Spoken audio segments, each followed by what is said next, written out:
I think that it would have been an easier thing to figure out if I wasn't so afraid of knowing my own heart and mind. This is Daring to Tell, the podcast where writers read their true stories of personal daring, and then we talk about writing and life. I am Michelle Rado. Nothing's gonna make me brave. Nothing's gonna make me brave. Nothing's gonna make me brave except doing what makes me scared. Sometimes one of the scariest things we can know is our own desires. Why? Well, all of the implications, of course. If I came to realize that I actually wanted to be a writer, what would it mean for an entire career spent in radio? Regret then becomes part of the story. And boy, do we hate regret, don't we? It's something that seeps right into our cells, and then what? And yet, the accumulation of the years and years of the things we do and have done in our lifetimes also speak their own implicit story. There's some reason you've lived the life you have, be it a combination of the hand you were dealt and how you played those cards. So what then? Sometimes there's also a turn of events in the next card dealt to you that may clarify. And you may find yourself where? Well, we'll hear where today from the prolific writer, editor, and teacher Sari Botton, who you may know from her Oldster and Memoirland magazines and her wildly popular questionnaires that she runs on Substack. Sari Botton seems to be everywhere I look, including at the upcoming Woodstock Book Fest in Woodstock, New York, which is happening April 3rd through the 6th.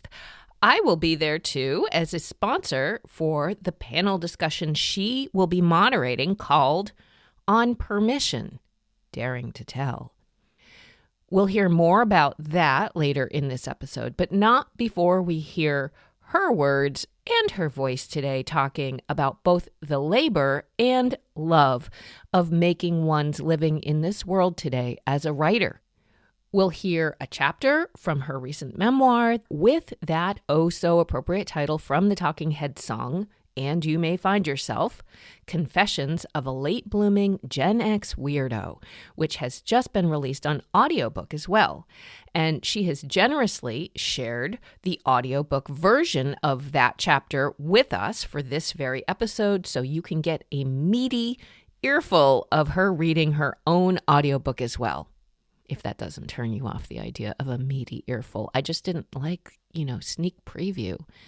These are all visual references, and so I'm always looking for audio references. Anyways, the rest is all in the discussion, so let's get to it. Here she is, Sari Botton. Thank you so much for being here. Thank you for having me. I don't know if you remember, but we met last year very briefly at the Woodstock Book Festival, which is where I was a sponsor last year because I was awestruck with what the Woodstock Book Festival is. Such a huge pool of quote unquote local talent of national renown and caliber, and such a special place. All of that to say it was exciting to meet you. It's when I got your book last year, And You May Find Yourself. And as a Gen Xer, I was like, every time I see a reference to Gen X, I go, oh yeah, where are our people? I don't know if you have felt that way about Gen X.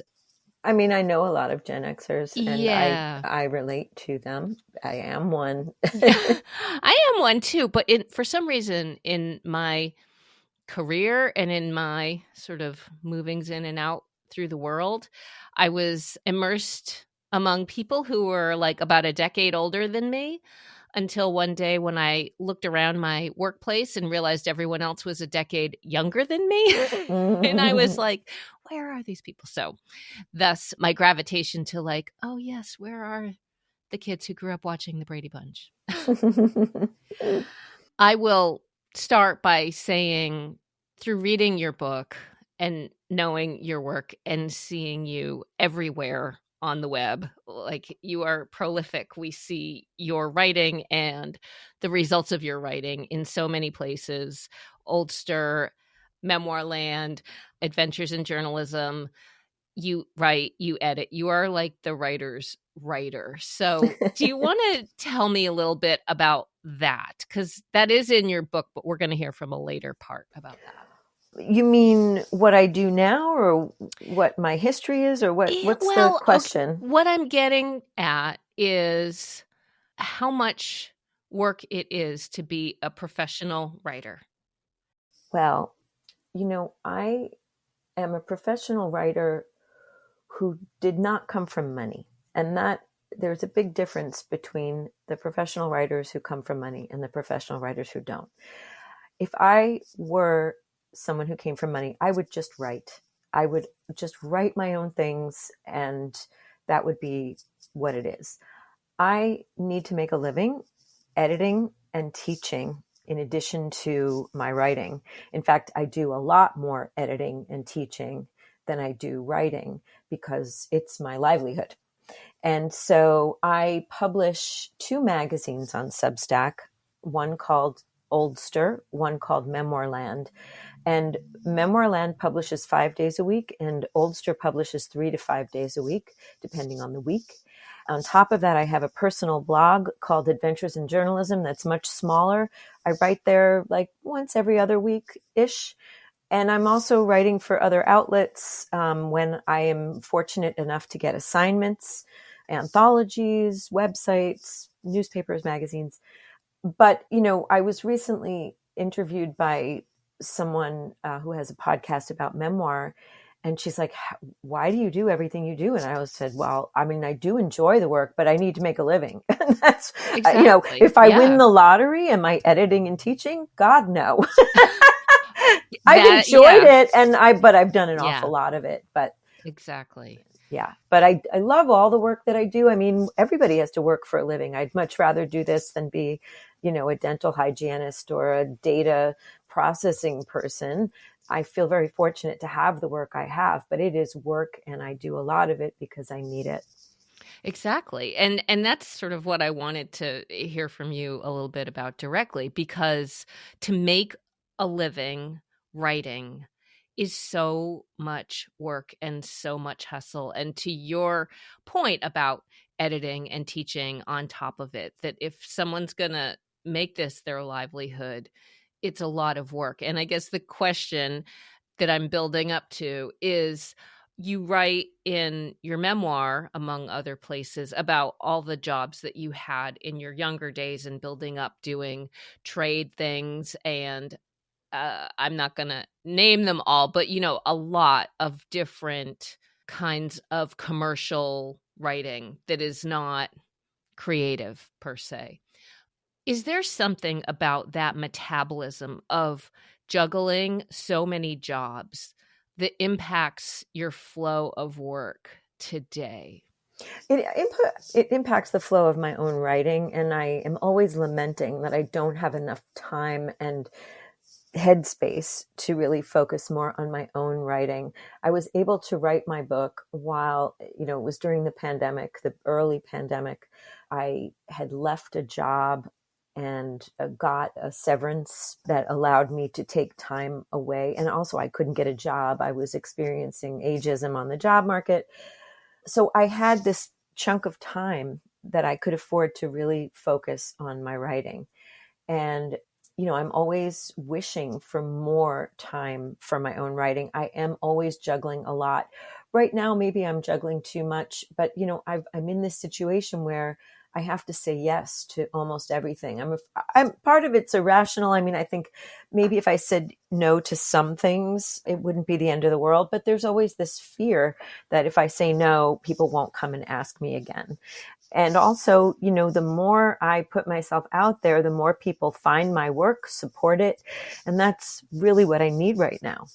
Exactly. I These are mean, very uncertain times, and it's yes. very hard to be like, I'd rather just write my own personal essay about Right. this. It's Right. very hard Right. for someone who doesn't have outside support. Yeah, totally. And so in doing all the different magazines, blogs, editorial stuff, like what do you do to keep them all going? Because as someone who puts out a monthly episode where, I read a book, I try and figure out what I want to talk about with someone, we have a conversation, I do editing. I relate to let's have many projects going. But what I find is that when I jump from one thing to another, the one I'm not working on somehow has like a little percolation in the Oh, well, background. I'm always cheating on one project with another, partly on purpose. And this is with Right. my own writing. I have to have two pieces going at the same time so that I can take a break from one, and Exactly. of course, whatever one I'm working on, the other one, the ideas are just coming up. But that's something I've always done. I started doing it like naturally, and then I was like, oh, this actually kind of works. So I started like deliberately having two projects going at once. But Yeah. with my, with the work, I keep a very active work day. I get a lot of satisfaction out of being as organized and as on top of things as I possibly can be. It makes me feel good. And it's what I have to do. So I've worked in newsrooms. I've worked in high pressure situations where I've had to switch from one story to the next, edit someone, and then put out my own story, and then go out at night and cover an event and write it up for the next morning. So I think newsrooms trained me for what I'm doing right now. And so how did it work with your own writing amidst the other juggling of all those other, jobs? I'm trying to carve out time. It winds up being on the weekends. I'm not really having like the kind of relaxing weekends that I want to have, but I am finding time on the weekends, sometimes at night, sometimes early in the morning. But I know that I have things that I need to say. And so I'm trying to make more space for my own voice on Oldster. And, I'm just trying to juggle. I'm juggling all the time and trying to carve out time for my own Yeah. writing. How far ahead are you on like Oldster, Memoir Land? What's Oh the my God. pace for those? I have pieces booked through June for Oldster. Wow. Questionnaires, essays, other blog posts. I have pieces scheduled through May in Memoirland. Wow. I mean, I'm treating these like real magazines. I am the only staff, although I do sometimes give opportunities to guest editors at Memoirland. So I invite people to bring in a writer that they're working with, edit the essay, and then I'll top edit it. Right. That just happened with a beautiful piece by a writer named Adais Alechi. It was edited by Blaze Allison Kearsley. I do that now and then, and it gives me a break for a week from editing a personal essay. Yeah. And that's a really good span of time to be ahead, but it is a treadmill and you can't probably ever fall behind. That is exactly right. And you have many appearances too, I was looking at what you have coming. I mean, you're doing so many events. I am allergic to the word no, apparently. No, but also like they're all good opportunities. I'm going to be teaching in Vermont in the first week of April. I'm going to be moderating a panel at the Woodstock Book Festival. I'm going to be doing a couple book events with a friend whose book I think is amazing. I'm going to be at a journalism conference. I mean, but a lot of these, I'm just showing up for an hour and answering questions, and I can do that.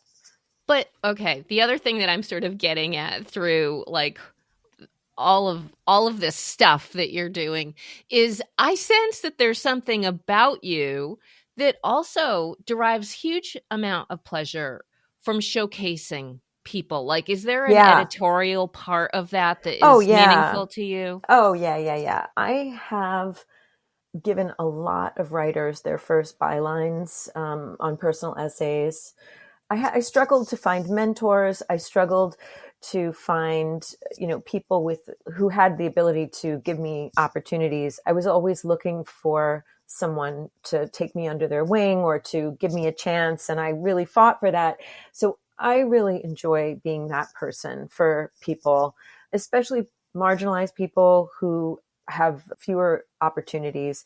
And I am in a lot of people's acknowledgments in their memoirs, because there have been a lot of writers who I gave them their first byline, or I gave them a significant byline, and then it led to a memoir deal. And maybe a piece of that memoir is the piece that I edited, and I am in a lot of people's acknowledgments because of that. And that feels really good. And I think that's like a kind of stewardship and a kind of, literary citizenship that is meaningful, Mm-hmm. um, beyond just like liking or retweeting somebody. Like I'm working with people and helping them go to the next place in their Right. career. Right. And what do you get out of it from all those?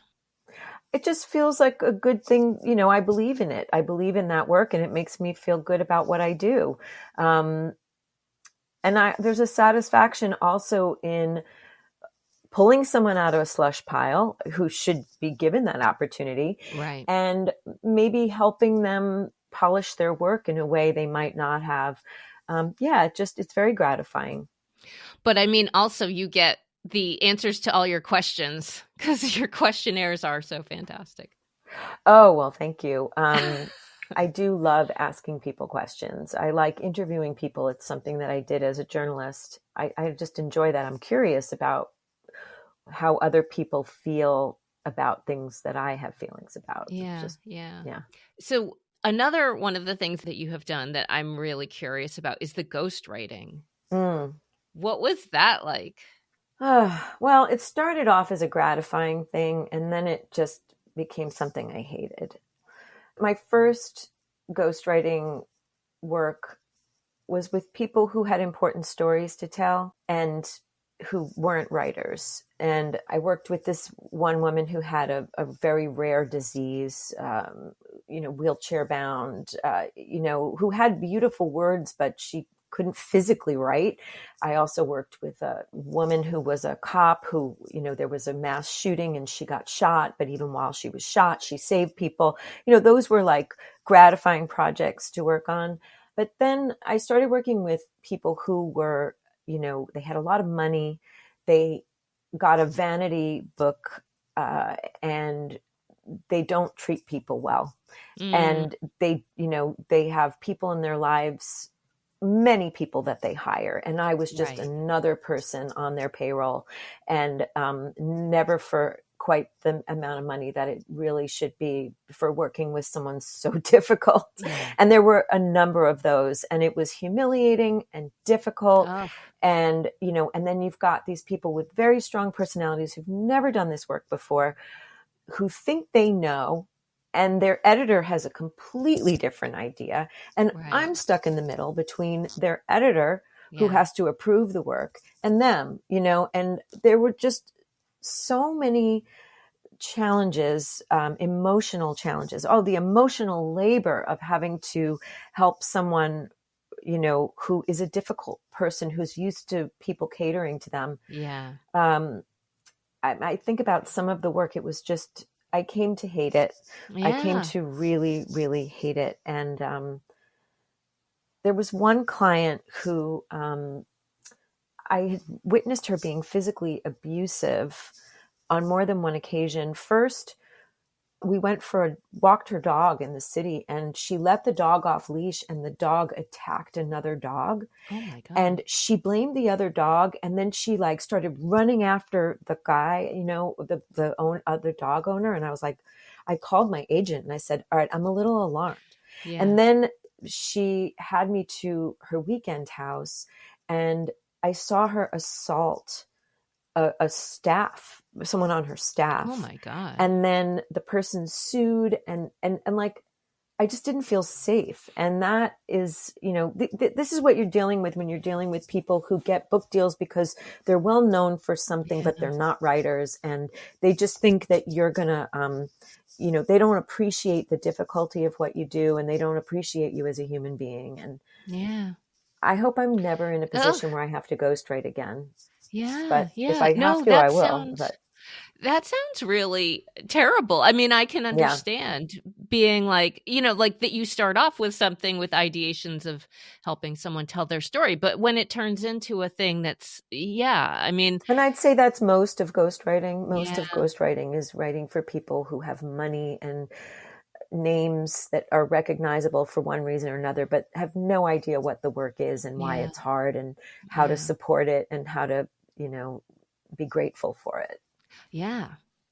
Well, and those are things that as memoirists are much more invested in trying to get at Yeah. about Yeah. ourselves. Yeah. So, wow. I'll add that, like with ghostwriting, it's really hard to get your client to do the really hard work of memoir, which is revealing the parts of you that are not as admirable. They Yeah, aren't willing to look at themselves and their parts and things, and trying to get that out of them. And then the editor is never happy that they're not willing to own up to right. certain things. Yeah. Sounds like a little bit of a lose-lose Yeah. It wasn't for lose-lose me. situation. Yeah. Aside from the paycheck, which certainly is It's not like it necessary. was. It's It's funny. not There even was with that. there Yeah. was a piece recently about how lucrative ghostwriting is, and I was like, for the Mm, top tier of ghostwriters, but for the maybe. rest of us, it's become more competitive as journalism has been, decimated, and more journalists want to ghostwrite. It's much more competitive, Yeah. and Yeah. unless you're in the top tier, you're not making those Yeah. numbers. Yeah. Yeah. Ugh. Wow.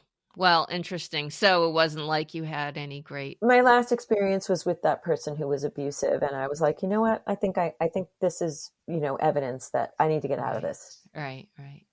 Well, let's talk about your writing, which is does go to those difficult places. So before we hear the chapter piece that we're going to hear today, I want to ask you about singing and tell me the role singing has played for you. Singing is really complicated for me. I love to sing, and I'm not bad at it. I was a semi-professional child. My sister and I had an agent, and we were performing kids, and nothing makes me happier than singing. But I do it privately because I don't feel like I have permission. And some of that has to do with being an amateur, and also being a failed child actor. Not because I was bad, but because my parents didn't want me to become a child star. They were conflicted about it. They would let me go on auditions, and then I'd get a call back and they wouldn't let me go. So Mm, that's one reason I feel like I don't have permission. Another reason is I'm a woman in a culture that wants women to shut up.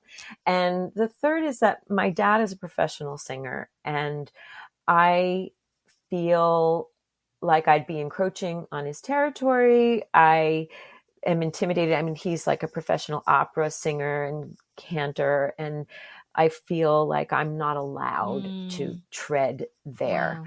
Um, and so it's this very complicated thing that I really wish I had the courage to do. I want to put together an Oldster live event, like in person on stage. And I have this idea that I want to sing a song. And then I'm like, no, I cannot. My husband and I do music together. We've recorded a bit. We harmonize beautifully together. But there's so much trepidation around this thing that I love more than Yeah. anything. So it's a complicated, Yeah. yeah. It is a tussle. And one of the things I loved very much about some of the earlier scenes you wrote from your childhood is that you would run home from school to like sing Yeah, by by myself. yourself at home, belt it out, and just be like, this makes me happy. And so, like, the idea of all things that some child could do, skipping class, You Right. run I know. home and I'm going sing. home to sing show tunes. I Love. do it still. I work at home alone, and I'm always doing YouTube karaoke between tasks. And also when I lived in the East Village for many years, I would sing privately in my apartment, or I was going to jazz open mics, but I did not tell a soul in my life. I would go and I would sing, and it would be lovely and fun, and people in the audience would applaud, but I would not, no one in my life knew that I was doing this. No one. See, I find that, first of all, just fascinating and brave in the sense that you would do it and not tell anyone. Like, I love that. And also feel It's such a like guilty a little pleasure. sad. Yeah. Yeah. Like, Yeah. why couldn't you tell someone? Because, okay, so confessions. I loved singing too. I was pretty good at it. And in like junior high, I got a lot of solos. Like, I was in the drama club, and my drama club would even insert a solo into a play so that I could sing the song. And I loved that. Like, I was in the chorus, and I joined I auditioned for the district chorus, which was like, the bigger thing in our community. And I got into it. And so I got this early burst of confidence about it. But the older I got, the less confidence I had, although music remained and remains like incredibly important to me. And so I loved the different ways that singing is so fulfilling and like physically satisfying and emotionally satisfying. And the ways that it also is just this inhibition, we are stymied Yeah. from. Well, I think that for a lot of women, I also think that in this culture, well, first of all, when you sing, you reveal emotion. Yeah. And that can be very vulnerable. And I mean, there are so many songs that I love that when I sing them, I cry. I live my life on the verge of tears, I should point out. Like I'm always like this close to crying. And there are songs that I sing and I cry. And like, so that's like, you're revealing yourself. And there's also this idea that unless you meet certain criteria, you are not allowed to sing, unless you have a record deal, unless you've studied, unless you've this, unless you've that. So I haven't found a way to give myself permission, whether or not the culture does. Well, someday. Yeah. Someday. I mean, and I think to know the things that give us joy and to think about that permission. And yeah, I think about that too. Like, I don't know if my ideation is to sing someday, but like I've done karaoke once in a while, and then I go, the discomfort of the anxiety before standing up, that is the thing for me that is like, nope, no thank you. Like, and I went from dreaming for a very short time that I'd be like Barbara Streisand to actually thinking, you know what would be really good for me? I could be a backup singer.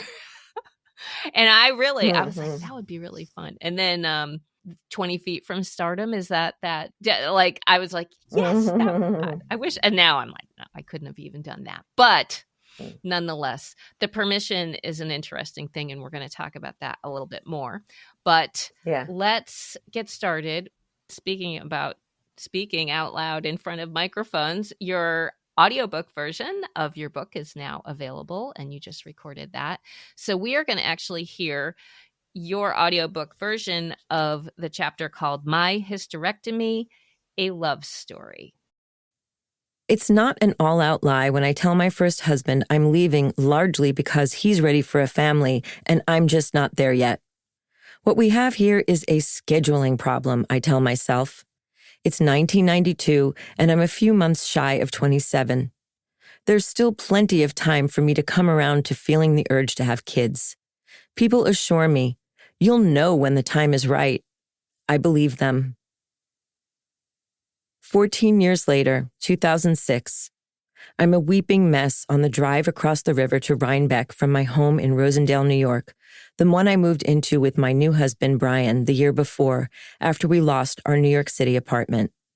The occasion should be cause for celebration. Brian has just become a granduncle. We're on our way to the birthing center at Northern Duchess Hospital to meet the baby. But little Henry's timing sucks. He enters the picture when Brian and I are trying to become parents ourselves, even though the standard issue built-in maternal alarm I've been told about still hasn't gone off. I'm now 41, Brian is 44, and we've hit a surprisingly heartbreaking juncture in what had begun as a willy-nilly, passive approach to family planning, originally meant to entail nothing more than ditching birth control and letting the universe decide whether or not we should have kids.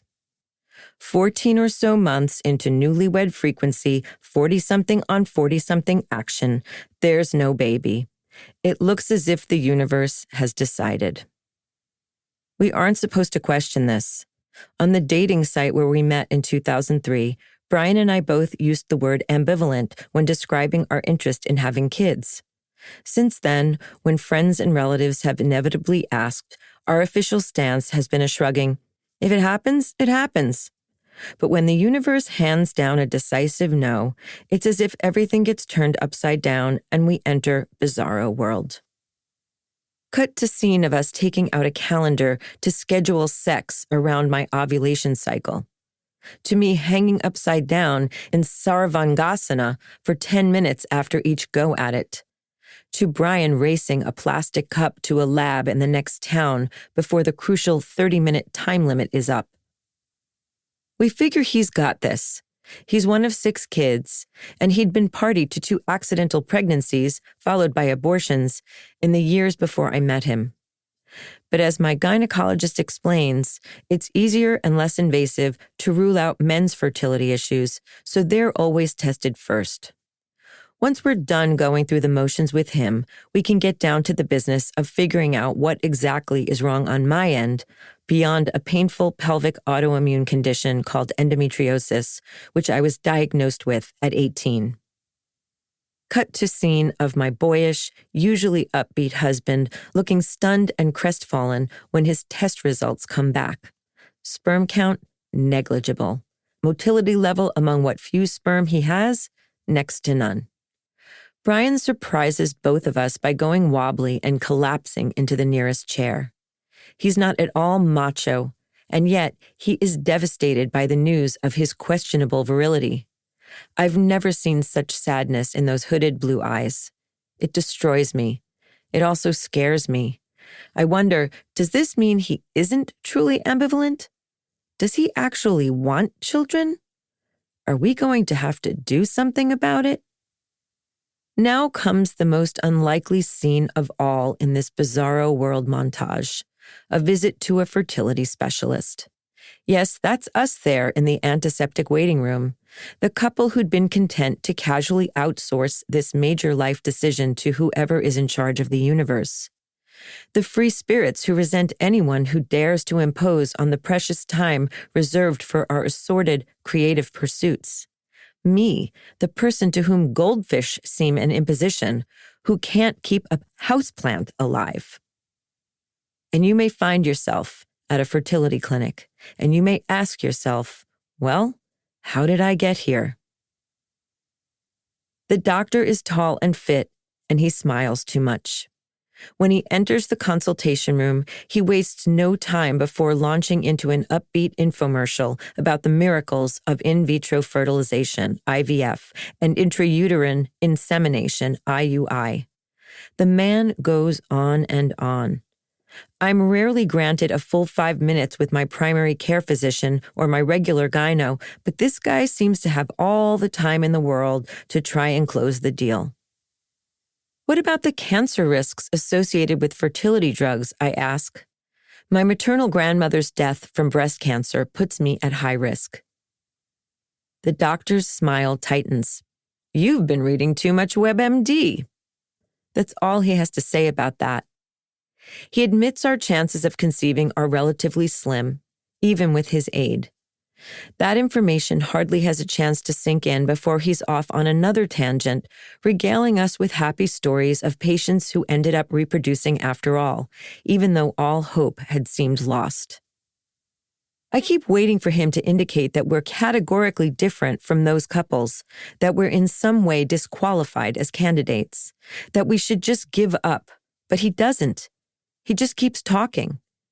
As he continues, a foreign, greedy feeling suddenly arises, and I think, let's grab this slippery possibility before it's whisked away again. With his sales pitch over, the doctor escorts us to a beige room in the back devoted entirely to calling insurance providers about qualification for coverage. He introduces us to the woman who is going to help us, and she is very friendly and kind. She makes a call to our insurance company and isn't on the phone long before she dully says, "Thank you," to the person on the other end and hangs up. She places a box of tissues in front of me before speaking, and I know. "I'm sorry," she says. "We're not covered. Not for anything, not even this appointment. We'll have to pay for it out of pocket." My tears surprise me. It's as if a rug has been pulled out from under me, yet I have barely any recollection of ever stepping onto one in the first place. The woman fetches the doctor and he comes back to talk to us some more. He suggests we try one round of IVF if we can afford it. We can't. Some couples use their home equity lines of credit, he says. That's what people are doing in 2006, 2 years before the housing bubble bursts. For a few days, we consider it. Back at home, I read the fine print on the paperwork we've been given to fill out. There's a disclaimer I must sign, stating I'm aware that in some studies, fertility drugs have been associated with an elevated risk of reproductive cancers. That fucker. Too much WebMD, my ass. We're still navigating this alien vortex the day we go to meet little Henry, newborn son of Matthew, Brian's then 29-year-old nephew. I wipe my eyes before leaving the car. Brian gives me a squeeze and then holds my hand through the parking lot as I fight back more tears. Suddenly, the prospect of meeting a brand new baby is heartbreaking. This is unusual because newborns have never held much appeal for me. I see a newborn, I see a bottomless well of urgent, indiscriminate need, and it freaks me out. I fear not knowing exactly what's needed. I fear feeling put upon and unable to escape. I tentatively enter the birthing room, afraid that merely laying eyes on Henry will crush me. His mother, Matthew's girlfriend Lori, is propped up slightly in bed, holding him. "Here," she says, lifting the baby, gesturing to Matthew, wincing with every micro-movement. "Can you take him for a little while?" Matthew reaches over and grabs his 6-pound son, who is not much bigger than one of his father's huge hands. This is the tiniest baby I've ever seen, wearing the world's most minuscule diaper. Although, come to think of it, is that how tiny all newborns are? I wouldn't know. I'm not much in the practice of meeting children on their first day of life. Matthew scoops the baby up to his chest and proceeds to lose himself in what I imagine to be the powerful, all-consuming new parent love I've always heard about. He notices me staring. "You want to hold him?" he asks, extending his arms. I'm terrified. I haven't held many newborns. Henry looks so unbelievably fragile. I'm not sure I know how to hold him the right way," I say. "It's not that complicated," Matthew snaps. All-consuming love or no, Matthew's been up 36 hours and would probably like me to give him a break. I take a deep breath and step forward. I lift my hands. Then, "Was that a fart?" I blurt, retreating almost involuntarily. "Probably more than a fart," Matthew says.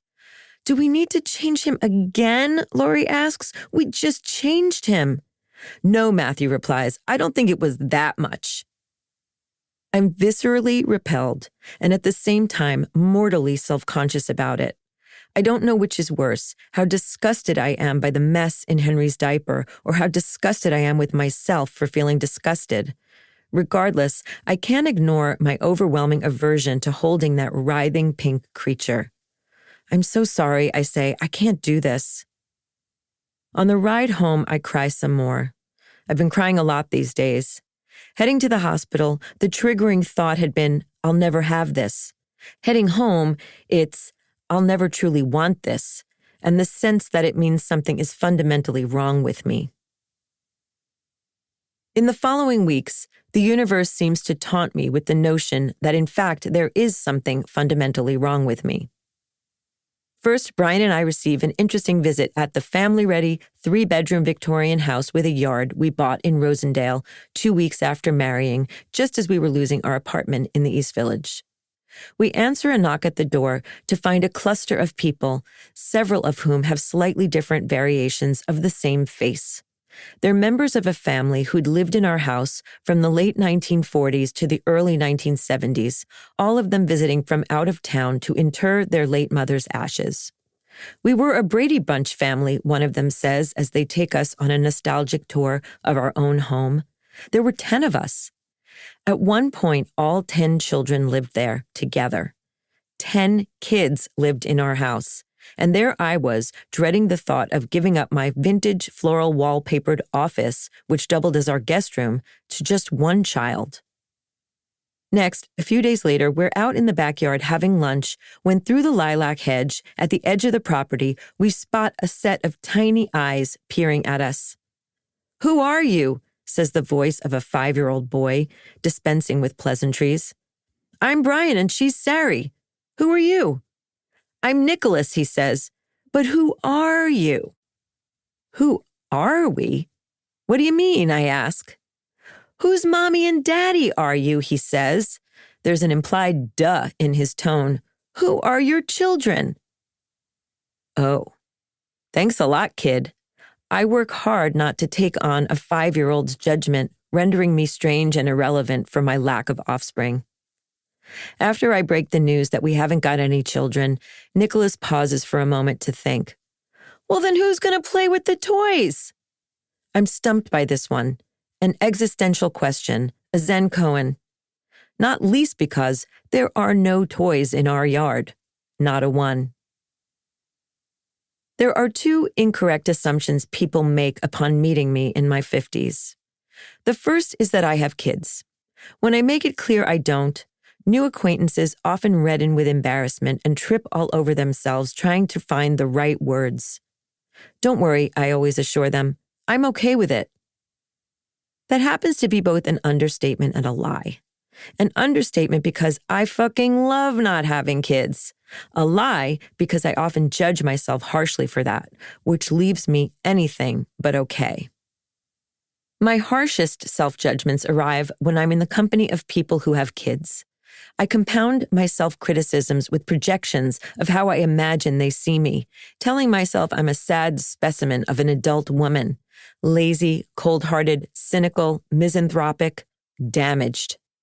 None of this is out of left field. It's related to things people around me say.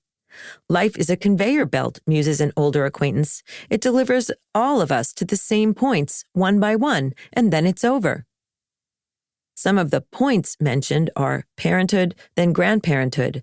It makes me realize that instead of the conveyor belt everyone else is on, I'm off to the side on a hamster wheel, revisiting the same life challenges over and over before I finally master them. In another conversation about a woman roundly considered a train wreck, an acquaintance defends the woman by saying she has done normal people things, like raising children and holding the same job for decades. I realize that by this definition, I do not qualify as normal people. The second mistaken assumption people make about me.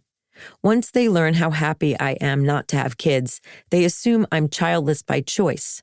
They ask, "When did you decide you didn't want kids?" But the thing is, I didn't decide. I didn't have the nerve to. Not even to let myself in on the secret that I didn't want kids. I hid it from myself. I turned my mind away from the topic altogether. I blanked out on it, went completely numb. In the decade plus following my divorce from my first husband, I never so much as entertained the topic of whether I wanted children, even though I had 2 accidental and unviable pregnancies and abortions. Each time I had strong feelings of, "Get this out of me," which I attributed to getting pregnant at the wrong time by the wrong men. But then I didn't look any more deeply into it than that. This is the crazy thing I'm saying.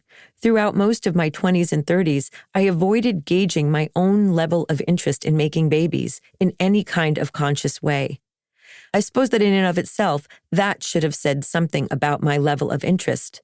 It didn't matter that I was surrounded by the predictable chatter about ticking clocks. Friends obsessed with theirs, family members treaded lightly but still inquired about mine, or half joked that I should reproduce at least for the sake of having someone to care for me when I grow old. The neighbor upstairs, a slightly older gay man who'd come to my parties, felt compelled to stop me in the hallway one day when I was 35 or 36. "If you want to have babies," he said urgently and completely unsolicited, "you should probably do something about it soon." He added a cautionary tale about his sister waiting too long before she figured it out. She was now in her late 40s, childless and regretful. Even amid all that talk, in the 13 years between ending my first marriage at 26 and embarking on my current marriage at 39 and change, as I flitted around the East Village with a string of Peter Pans, I firmly resisted considering whether I was interested in motherhood, in truly knowing my own heart.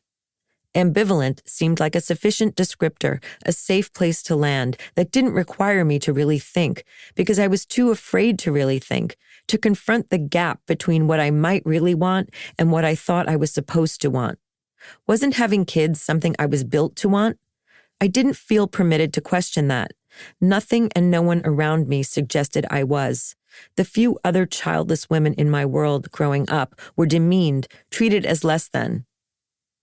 Looking back now, I think I was also afraid to know that I wanted to be an art monster, unencumbered by motherhood in my creative pursuits, because I believed such a desire was selfish and shameful. Afraid to realize that my struggle with depression and my pessimism about the state of the world made it seem unfair to bring kids into the world, more specifically my world, the one in which I, a frequently depressed person, might give a kid a shitty life. On the flip side, I was also afraid to poke around the tender region of my heart where maternal longings lie, for fear of discovering I might actually possess some. What if I found out I wanted kids, only to learn I'd never be able to carry them to term because of my endometriosis? What if I wanted them, but couldn't find a partner in parenting because of my penchant for choosing non-committal men? I was afraid to know my own heart and mind, afraid to make up my mind and choose wrong. So I didn't choose. I just sat on the fence and waited for some wise outside force to push me over into what I hoped would be the right direction. How appealing to turn your fate over to something, to believe there's some greater power you can defer to in the face of life's most frightening decisions. I have a complicated relationship to faith. With my clergy kid baggage, I'm inclined to reject formal religious practice, but I'm also tempted to believe in something, or an assortment of somethings from column A and column B. I'm always aware when, astrologically speaking, Mercury is in retrograde, and when it is, I'm inclined to blame everything from car problems to tense human interactions on it. I have in my possession not one but 2 copies of Shakti Gawaine's Creative Visualization, Use the Power of Your Imagination to Create What You Want in Your Life, and a copy of The Secret video.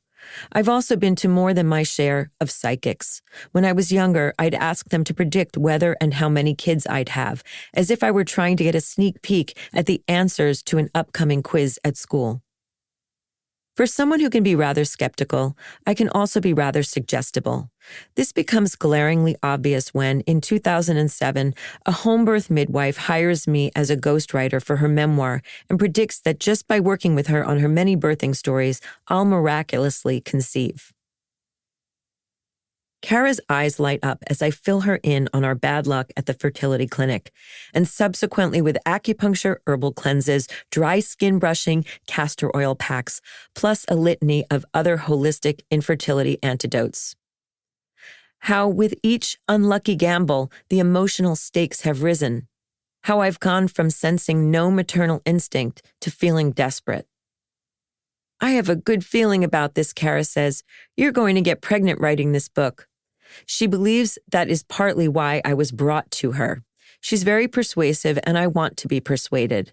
I begin to believe something greater than me has brought me to Kara, that I am somehow meant to write her book.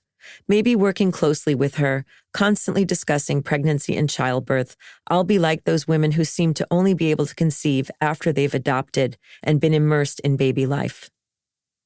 After Kara's book is finished, another year and change goes by, and no pregnancy. I'm now approaching 42. Tick-tock. As time runs out, I become increasingly anguished. I feel powerless, confused. It's in this state of turmoil that I attend the annual holiday party for a Manhattan law firm, one of Brian's IT clients. It's my third or fourth year attending this party, so I'm acquainted with the cast of characters, the attorneys, their spouses, and their ever-growing ranks of offspring who clamor noisily about. With many of the attorneys in their 30s, conversations tend toward the, "I can't believe how much she's grown," and "When did he start walking?" variety. This year, I'm not in any emotional condition for forcedly cooing at babies and asking toddlers to hold up however many fingers represent their current age. Fortunately, I'm rescued by Ginny, a pixie-ish lawyer, and her husband, who don't seem too terribly interested in the kids either. They must have noticed I was keeping my distance from the veritable nursery school at the center of the holiday tableau. I've had 2 glasses of wine, my limit, which probably explains how Ginny and I quickly get onto the topic of infertility, right down to the anatomical nitty-gritty of Brian's and mine. After Ginny nods to her husband to suggest he move away so we can talk alone, I unload on her, all of it. My trajectory from detached ambivalence to letting the universe decide to actually considering paying for IVF with our home equity line of credit. My lingering doubts about whether Brian and I are cut out for parenthood. The sense that my sorrow over being unable to reproduce isn't necessarily an indication of a desire to have kids. Following my flood of emotion, Ginny opens up. "We tried too," she says quietly, "a long time ago. We thought we wanted kids. We were very sad when we failed. But we've actually come to be very glad about it." I let that sink in for a moment. "You know what the Dalai Lama says about those who can't have children?" she asks. "No," I say. "What?" "He says they're off the hook for this lifetime." I tuck it in my back pocket. When I get home, and for years to come, I search the internet for that quote or anything resembling it. Into the search field, I type Dalai Lama on those who can't have kids and Dalai Lama on infertility, Dalai Lama quotes on being childless, to name a few variations. None of the results come even close. But fuck it, I decide to believe what Ginny has said is true. There's no way I'm letting go of a hall pass like that from so high an authority. And then I'm let off the hook in a different way. I learn that I'm certifiably ill-equipped for having kids, like equipment-wise. I have such painful menstrual cramps so often and for so long, 15 days a month most months, that my gynecologist thinks it's more than just endometriosis. She sends me to a uterine specialist. After he examines me, the doctor determines I have adenomyosis, a condition related to endometriosis, in which the uterine lining corrupts other layers of the uterus, including the muscular walls. "You need to have a hysterectomy," he says matter-of-factly. Some part of me expects to fall apart when I hear those words, but instead, I feel myself suddenly relax. What the doctor has said rings true on a cellular level. My body knows it to be irrefutable. How could I have not thought of that before? I mean, I had thought of it before, but as a remote fantasy on the most unbearable days of my cycle, like, how great would it be if I could just have this fucking thing yanked? Once I've had a couple of days to try on the knowledge that no, really, I will never have another human emerge from my loins, I think, yes, I am officially off the hook. My doctor and the Dalai Lama said so. I undergo a Da Vinci robotic hysterectomy and experience tremendous relief immediately, and not just physically. It's as if I've been granted a reprieve from some looming difficult test like the SAT. I take additional comfort in the surgeon's report on the wretched condition of my uterus. "There's no way you'd have been able to carry a baby to term," he assures me. Knowing this makes me feel confident that those 2 pregnancies years ago, one of which was ectopic, the other of which I began to miscarry before my scheduled abortion, would never have resulted in my becoming a mother. But even more than that, it makes me feel as if I have permission to consider that maybe I just didn't want kids. It's as if I've been given a doctor's note. Please excuse Sari from procreating in this lifetime, as she is not in any way built for it.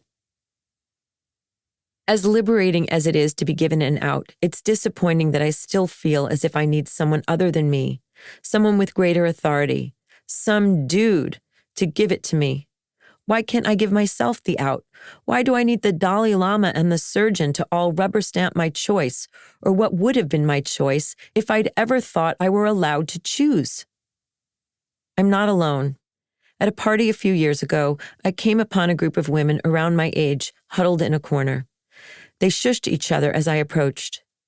"We're talking about not having kids," one said after an uncomfortable pause. "About choosing not to." The group looked at me for an awkward moment, waiting to see whether I'd identify myself as one of them before saying more.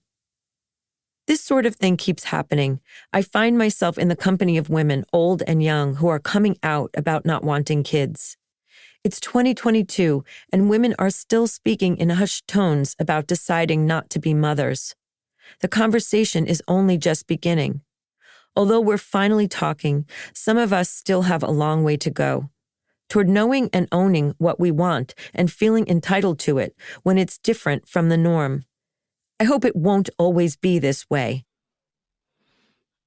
And I hope it won't always be this way, too. I loved so much about the trajectory of this whole piece. What does it feel like? What did it feel like to hear someone else's words explain a complicated truism that seems like it had eluded you when you heard Ginny at that party to talk about not having kids, and even followed up by that mysterious quote from the Dalai Lama? I want to mention, first of all, I don't think the Dalai Lama ever said that. We don't know. But I cannot find a quote from the Dalai Lama giving women or anyone a pass on not having kids. But Ginny gave me permission to start considering that I didn't want children. I think that deep in my bones, I knew it. And it's why I never even entertained whether or not I wanted children through most of my 20s and 30s. It's a really weird thing as a woman with a ticking biological clock to not like sit down and think, well, what am I going to do if I don't meet a partner? Am I going to freeze my eggs? Am I going to, So I think that I was afraid to know my own mind and heart. And Ginny really helped me move to the next place on that. It was very helpful. And then shortly after, I learned that I would need a hysterectomy. And I think that if I hadn't had that conversation with Ginny before I went to the uterine specialist who was like, no, you need a hysterectomy, I think I wouldn't have been as primed for just accepting that I'm not meant to be a mother. I'm not equipped for it physically and probably also not emotionally. Right. It's also just maybe not what I want. And it's okay to not want that. Yeah. And that's also why I just love the model of, I hear someone else talk about this thing in a way that they have comfort with within themselves, and seeing that comfort is something that can give that reassurance or that permission, if you will, back to me as a person who does or does not know. Among the many other things that I loved about this piece was the way that you did show your unknowingness through the whole experience of being ambivalent. It's like, oh, you're young, you don't think about it too much, it's not that big a deal. You meet a partner and he's like, oh, whatever. But then you don't know your emotion until something gets told to you. Oh, your sperm count is low. And you're like, suddenly you freak out and you're like, I mean, I'm, referring to your husband. And if he suddenly feels like, oh, wow, like when something is taken away from you, you didn't know that you would react this way. And it's only through going through these one by one little steps of the biological clock ticking and this and that. And we go, oh, well, maybe I do really want this. Maybe I should mortgage my house to do IVF. I mean, and then you go, I don't know. Well, I will tell you that I was as afraid to know that I did want children as I was afraid to know I didn't want them. Yeah. It was a very loaded subject for me that I just decided to disassociate on for decades, basically, because it was such a loaded choice. Right. And as I say in the chapter, I was afraid to know that I didn't want them because I thought that meant there was something wrong with me. But I was also afraid to know that I did want them because what if I wanted it and I couldn't have it? Yeah. How was I going to handle that? So I just checked out for as long as I could.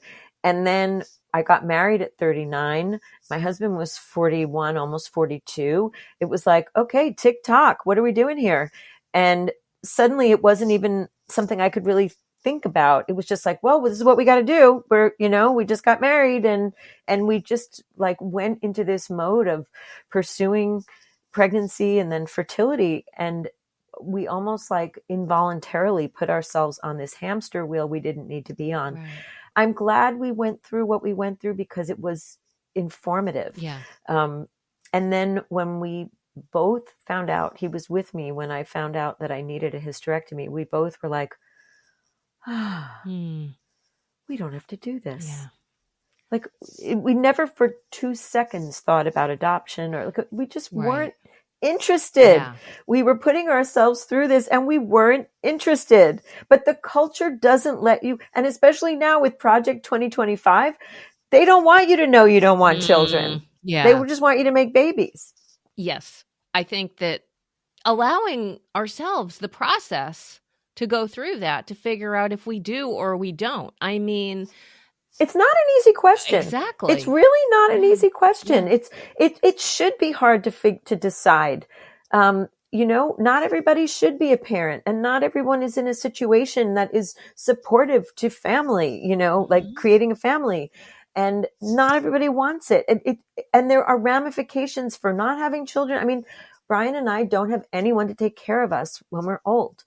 I think about this at 3:00 in the morning all the time. Yeah. We don't have the network of friends that the people in our lives who have children have. We don't have all these people we get together with because our kids all went to the same school. None of that. Right. There are downsides to this. Yes. And it's a really difficult question that takes a lot to figure out the answer to. And it can only be done in its own time is kind of the other thing that I get from reading and listening to the piece today. And as someone who you might potentially guess doesn't have children. Yeah. I figured that. Yes. Well, I think that it would have been an easier thing to figure out if I wasn't so afraid of knowing my own heart and mind, because I think that deep down I knew I didn't want them, and that for me it would have sucked. Yeah. Honestly, it would have been a shitty experience. Am I allowed to say swear words on here? Yes, you can say whatever you want. I think that deep down I knew I didn't want it, but I was so afraid to know that I had to go through all of what I went through to figure it out. Yeah. I joke with people that I lucked into childlessness because I had adenomyosis and needed a major operation. Right, yes. I mean, that's not, what most people would consider lucky, but it gave me the doctor's note that made me feel entitled to this choice. Right. Can you imagine coming to that decision when you were like 30? Like, is that even something that you could have envisioned backwards in yourself? I got divorced from my first husband around 27. And I have this fantasy version of that time in my life where I would have said, you know what? I don't think motherhood is for me. Let me go have some adventures. Let me go live in Europe for a while. Let me get a job at a paper in Europe. Let me go study something. Let me just like let go of this race to find a partner before it's too late. Mm-hmm. Like, I wonder often, like, where would I be right now if I had tapped into that Mm-hmm. much younger and had some adventures that might have led me on different paths. I do. Yeah. I'm very happy now. I have a very happy marriage. I feel very fortunate to be where I am with who I am. But I also often wonder, there's this sliding doors kind of thing where I wonder what would have happened if after my first marriage, I was like, you know what? There's no rush to get married again. Maybe I never will. And I clearly don't want children. So maybe now I invest in my career and my art, and I find new opportunities that might bring me to things that feel authentic to me. Yeah. Yeah, exactly. I guess what I think about is how to either one, have less fear about the curiosity to know my own mind. Like, what does that mean? If I was to say earlier on that, you know what, this wasn't working for me, or I definitely don't want children. I mean, it ended up that way too.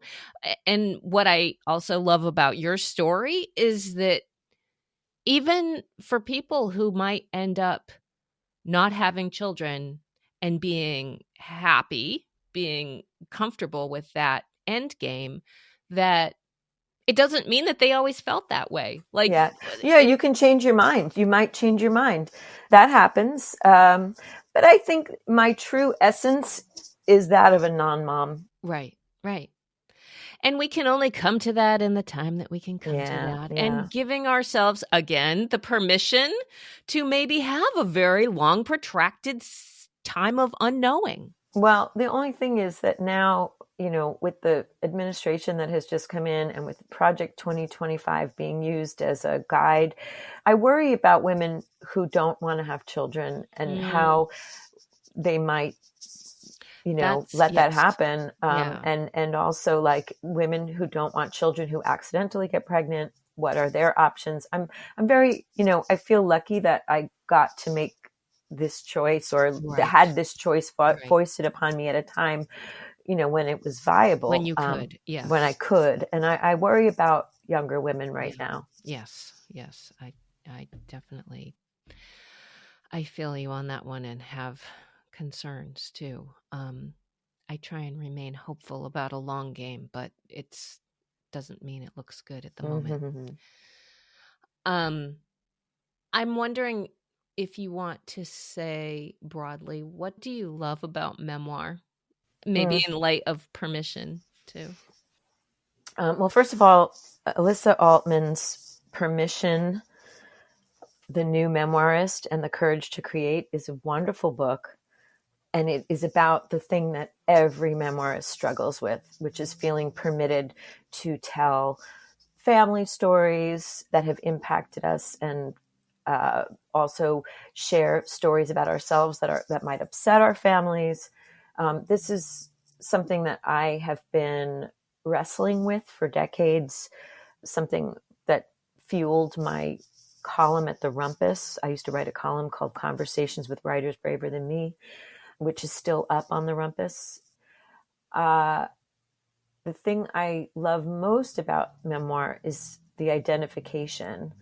It's the writer sharing a story that maybe you're still struggling with, whether you have the permission to tell. So you read a version of your story in someone else's, and you feel less lonely.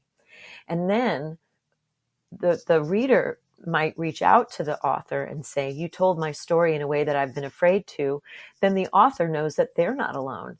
I just wrote a piece for Writers Collab. They're doing 100 Days of Resistance. And I wrote a piece about why it's important to keep writing personal essays and memoir, even if it doesn't change the world immediately. Like, people have been saying, why tell these stories if Me Too is just going to experience a backlash, and, a perpetrator is going to wind up being president of the United States? What's the point? And I say in the piece that the point is there's someone who is reading that essay, who needs to read it, who is further down, behind you on the path, and you're a beacon for that person. We need your story and we need your bravery. I've been emboldened by so many of the memoirs that I've read, and I've been comforted by them and told that I'm not alone. And also, it's just exciting to learn that, like, this writer who I venerate had a similar experience to me, and they put words to it in a way that helped me understand my story differently, helped me metabolize the experience. And now I want to do that for somebody else. And that's what I love most about memoir. I love hearing that. What was scariest about your story when you were writing your book? A lot of things. I mean, one was feeling like my story mattered at all, and that, why would I bother? I was working on it during the early pandemic. People were dying, losing their jobs, losing their homes. And I was like, who cares about me and my, trivial experiences? And, that was scary. It was like, who do you think you are? But that's also like, that happens with people, especially women, feeling, like we're allowed to take up space, especially on the page. So I've wrestled with that my whole life, and I will probably continue to. Also, it was scary to admit, some of the less flattering parts of my personality, some of the experiences I've been through, some of the lessons I've had a really hard time finally learning, that I've had to, like, put myself through such ick again and again before I could learn to stop, like, pretending I was outdoorsy for rugged men. I know some of those skiing stories. I was like, oh my God. Really? Like, you're skiing again in 2002 after you gave it up you finally quit in 1992? Like, what are you doing? I was like, oh my God, people are not going to believe, like, that I was still doing this. And then the other thing that was scary was that, you can't tell your story without implicating other people. And I didn't want to hurt anybody, but I also wanted to tell the truth. And I wanted to tell, or at least my truth about what happened.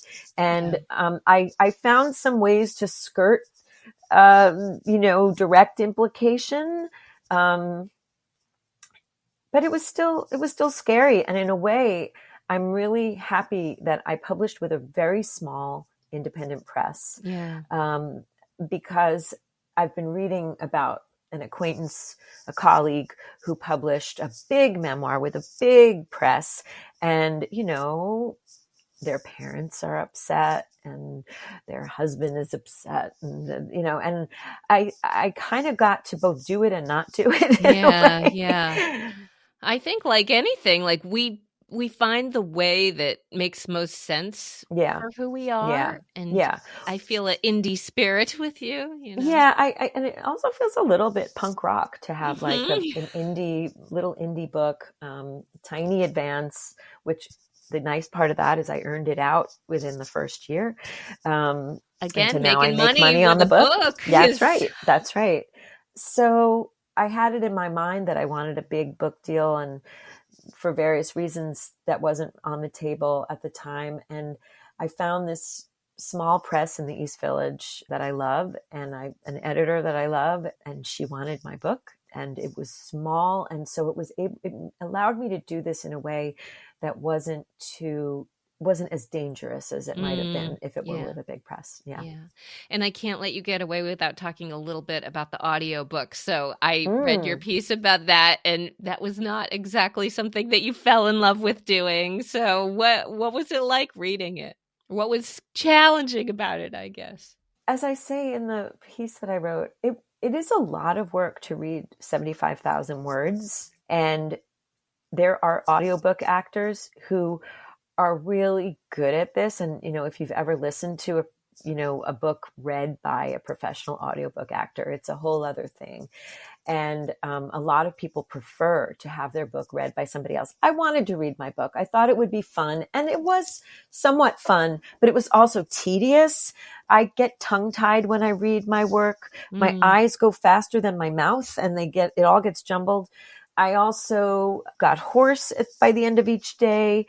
You have to reread a lot of sentences. I really became aware of how many long, complex sentences with various clauses and parenthetical thoughts I write, and those are really hard to get right on the first take. So there was a lot of rereading certain sentences. Right. And when you've reread a sentence like 3 times and it's this long, complicated sentence, then you like forget how it's supposed to go. I mean, there were a few sentences that I had to reread like 10 times. Yeah. And I just wanted to kick myself in those moments. So, it's not the easiest thing in the world. I did enjoy it, though, for the most part. But then after I had to proofread it with my ears. Yes. And, it made me never want to hear my voice again. Well, as someone who has begun now producing audiobooks and worked with authors, and I've worked with people, reading their work for a very long time, I love hearing that. And probably pretty much every person I've worked with, but most recently, a few people have been like, I think this is really great. The only thing is, how can I change my voice? How can I not? And it's like, that's you, and absolutely. I've worked with amazing, voiceover artists, narrators, people who are like really, really skilled and professional. I can go in and like knock out something really quickly and so well. I can tell someone read it half a second faster and they can do it a quarter of a second faster. Right. Anyway, all of that. But I will say there is absolutely nothing like hearing a memoirist read her story, because I have listened to other memoirs read by actors, and it might be fantastic, but it doesn't have the feeling. Yeah. And I'm still trying to like nail down what is that feeling exactly. Yeah. And I mean, and yours is beautiful. So I hope thank whether you. people are interested in listening or reading or both, is I like to do both. I'll like do one, then the other.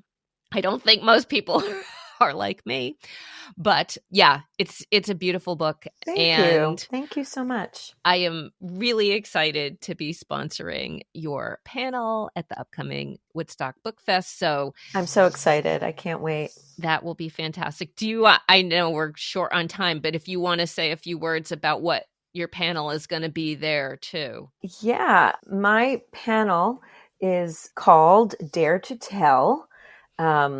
Where did you get that on from? Permission. Yeah, well, there's a really great podcast.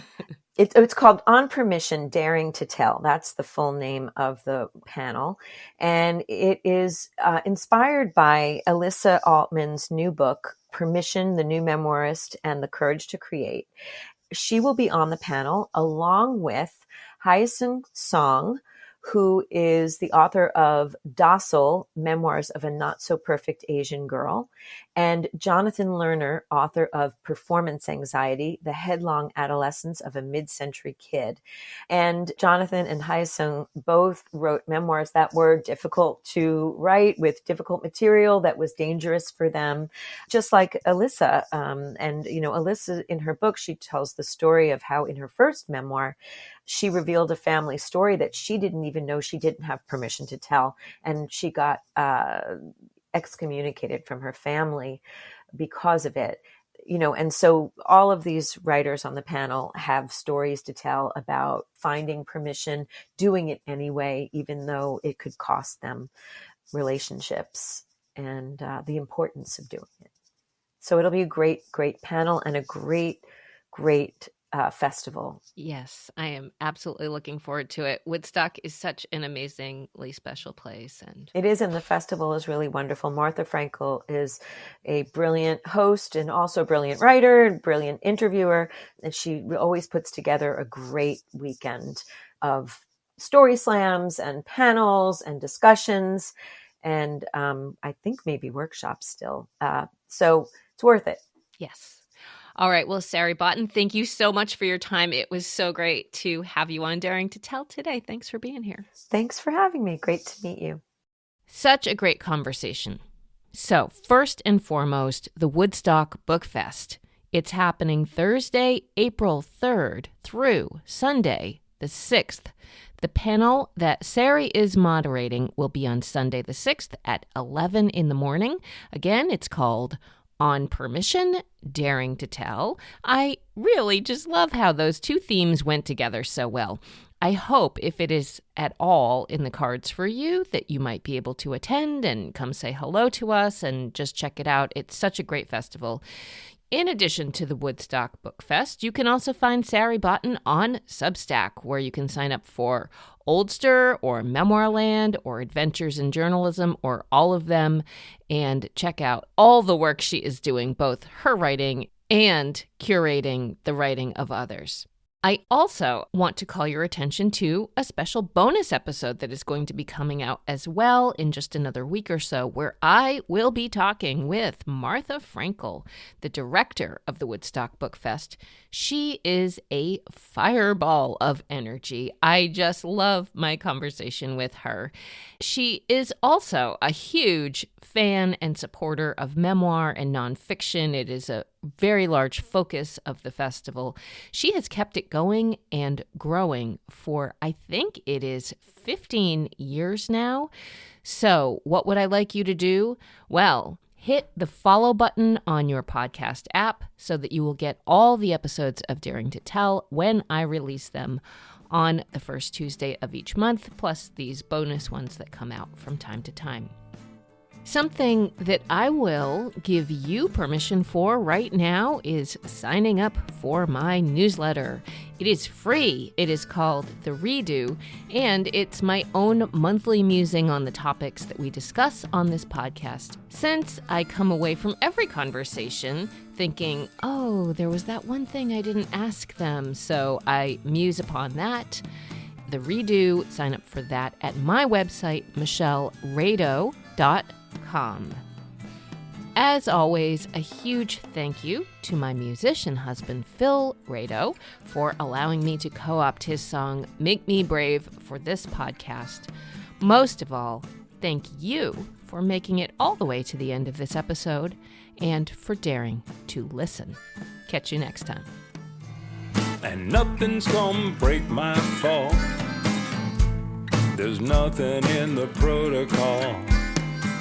It's like swimming up waterfall or taking away the ground. Taking away the ground. It's like taking away the ground.